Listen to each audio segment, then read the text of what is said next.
Once upon a time there was a ball, like a dance. Everyone lived happily ever after. The prince was confused. No one liked Chrissy. Wait a minute, this story doesn't make any sense. To have stories make sense, they need a beginning, a middle, and an end. To do this, it's important that you plan out your story. You can use a web like this, where you list the main characters, the setting, the problem of the story, what happens in the story, how the problem is solved, and the ending. And when you have all that, it plans out your story. So for instance, if I wanted to plan a story about Chrissy and Prince Cedric, I can make it look like this. I list them, where they live, and everything the main important events that happen in the story. The other important thing to do is to make character webs, listing all the characteristics of the people in your story, so then you know them so well that when writing it, you don't forget who they are. So it's important to do this for all your characters.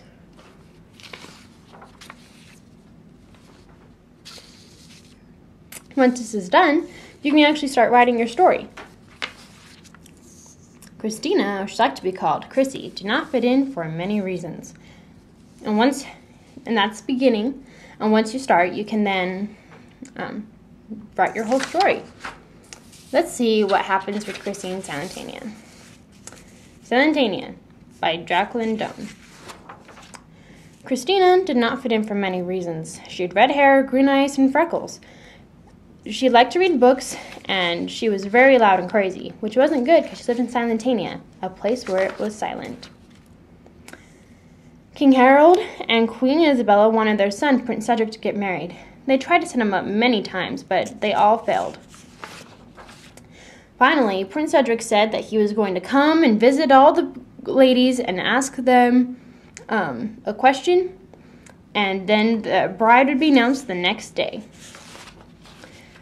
Prince Cedric came, and all the ladies were very excited. Finally, it was Chrissy's turn. Prince Cedric asked her, if you were planning a party, what would you do? She said that she would line exploding balloons on the ceiling, there would be food, a loud band playing, everyone would be dressed up in an animal costume and acting like that animal, and it would just be so much fun.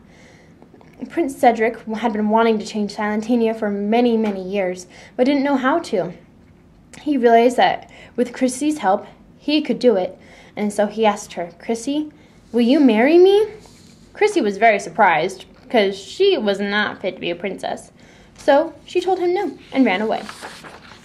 Prince Cedric was in shock. I mean, who would tell him no? And she was the perfect girl for him. So he decided to formulate a plan to win her back. So Chrissy went to the ball and was very surprised because she got there. It was exactly the party she said. Exploding balloons, food, a band, animal costumes, and a big sign saying quietness is not allowed.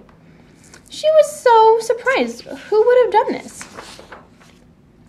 Prince Cedric came up behind her and told her that she was the girl of his dreams. He'd been wanting to change Salentania, but just didn't have the courage until he had met Chrissy. And so he asked her again, please, please will you marry me?